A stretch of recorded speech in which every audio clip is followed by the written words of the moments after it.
Hello everyone. First of all, wish you all the very best for upcoming exams. So अब इस video में ये discuss करते हैं कि एग्जाम से पहले क्या करना है और एग्जाम में क्या क्या करना चाहिए। सबसे फर्स्ट थिंग है रिवीजन। अभी आपके पास आज का दिन है, तो आप जितना जितना हो सके थ्योरम को रिवाइज कर लीजिए। अब क्वेश्चन प्रैक्टिस की कोई नीड नहीं है, आपने इतने दिन से मेहनत कर रखी है।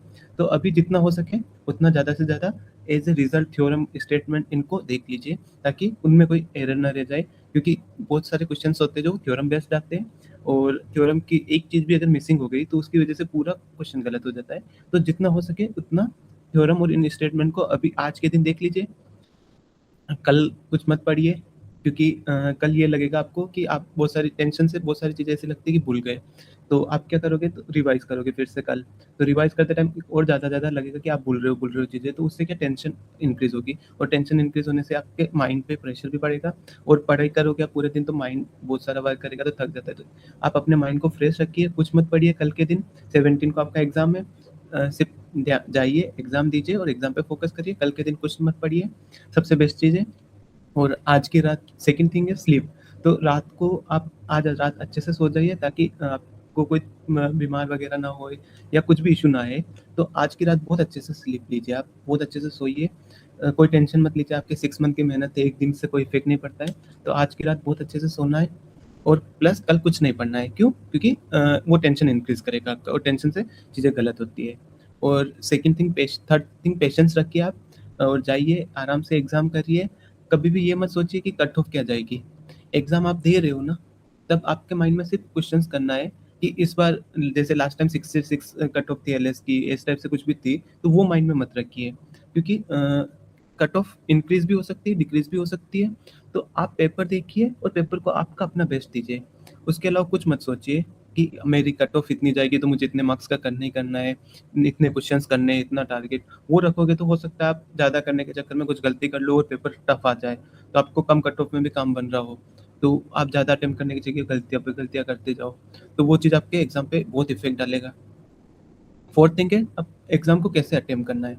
तो सबसे पहले आप जाइए और अपना बी और सी पार्ट, क्योंकि सबसे ज़्यादा मार्क्स का वही होता है, तो आप एग्जाम बी और सी पार्ट से स्टार्ट करिए। तो सबसे पहले बी पार्ट ओपन करिए और बी पार्ट के क्वेश्चन पढ़ लीजिए। आप क्वेश्चन देख लीजिए कौन कौन से आप, और अपनी जो रफ बुकलेट है उस पर लिख लीजिए कि आपको कौन, मतलब देखोगे तो आपको आइडिया लग जाएगा कि कौन कौन से आपसे अटेम्प्ट हो सकते हैं। तो वो लिख लीजिए आप उस पेज पे, फिर उन्हीं क्वेश्चन को सर्च कर करके करिए। और सबसे फर्स्ट बी पार्ट से स्टार्ट करिए, देन सी पार्ट पे मूव करिए। तो बी पार्ट करते टाइम आप पहले ये देखिए कि कौन कौन सा आपको आ रहा है। और सबसे बड़ी चीज़ रहती है, बी पार्ट पे आप कर रहे हो ना, तो पहले आइडिया लगा लीजिए कि कौन से क्वेश्चन आप कर पा रहे हो। तो वो आइडिया मिल गया, उसके बाद ये देखिए कि उनमें कौन से क्वेश्चन है जो इजीली हो रहे हैं, और कौन से क्वेश्चन है जिनमें कैलकुलेशन ज़्यादा है। तो कैलकुलेशन वाले क्वेश्चन लास्ट में रखिए।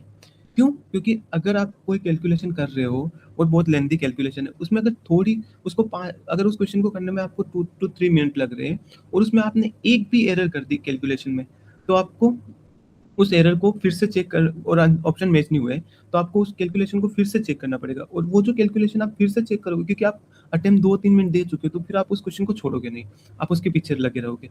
तो उस केस में आप क्या करोगे, फिर से कैलकुलेशन 2-3 बार चेक करोगे। हो सकता है वो क्वेश्चन आपके 5 to 10 मिनट ले ले। और नेट एग्जाम में उस टाइम आपके पास बहुत कम लिमिटेड टाइम होता है, तो आप इतना टाइम देने के लिए एलिजिबल नहीं हो।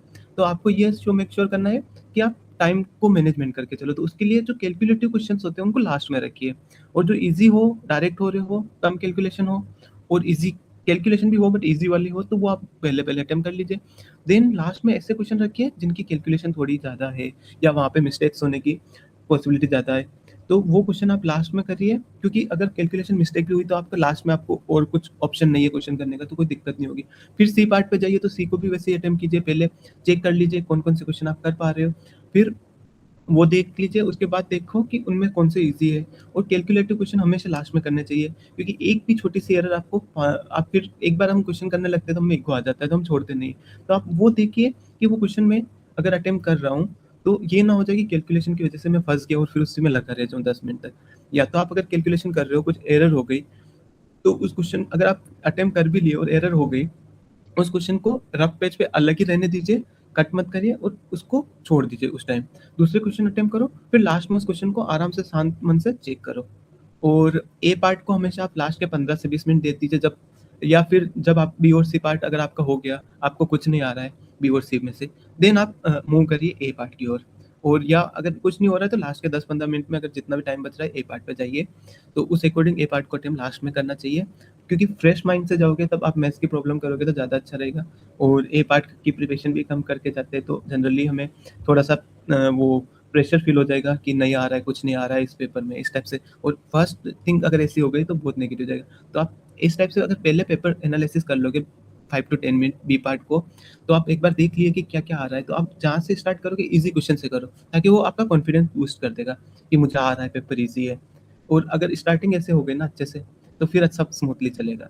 तो आप यही ध्यान रखिए कि आज रात को बहुत अच्छे से सोइए, हो सके तो एग्ज़ाम सेंटर पे आज ही विज़िट कर लीजिए कि कोई दिक्कत ना हो जाए लास्ट मोमेंट पे कितना टाइम लग रहा है, कुछ लेट हो गए, कुछ ऑटो मिले या ना मिले, कुछ भी दिक्कत हो रही है, तो पहले एक बार विज़िट कर लीजिए। देन आप कल के दिन कुछ मत रिवाइज़ करिए। अपने आप को फ्रेश रखिए, क्योंकि आपको लगेगा आप टेंशन से भूल रहे हो, बट आपकी 6 मंथ की मेहनत है, आप कुछ नहीं भूल रहे हो। वो सिर्फ़ लगता है, और उस चक्कर में लगने के चक्कर में आप अगर कुछ और भी पढ़ रहे हो ना, तो वो सारा आपको टेंशन ही इंक्रीज़ करेगा कि सब चीज़ें भूल रहे हो, तो टेंशन इंक्रीज़ होगी। और टेंशन से आप बहुत सारी चीज़ें गलत करोगे, तो आप कूल माइंड रहिए, कुछ मत पढ़िए, आराम से जाइए, एग्ज़ाम दीजिए। आपका एक दिन नहीं पढ़ोगे, उससे कोई इफ़ेक्ट नहीं आने वाला है एग्ज़ाम पे। तो कल बहुत अच्छे से फ़ोकस रहिए, कुछ मत पढ़िए, बस अपने माइंड को शांत रखें। एग्ज़ाम बहुत अच्छे से होगा। Again wish you all the very best for exam. आप सबका एग्ज़ाम बहुत अच्छा होगा और मेरे को उम्मीद है आपका नेट जेआरएफ क्वालीफाई हो जाएगा। Thank you so much.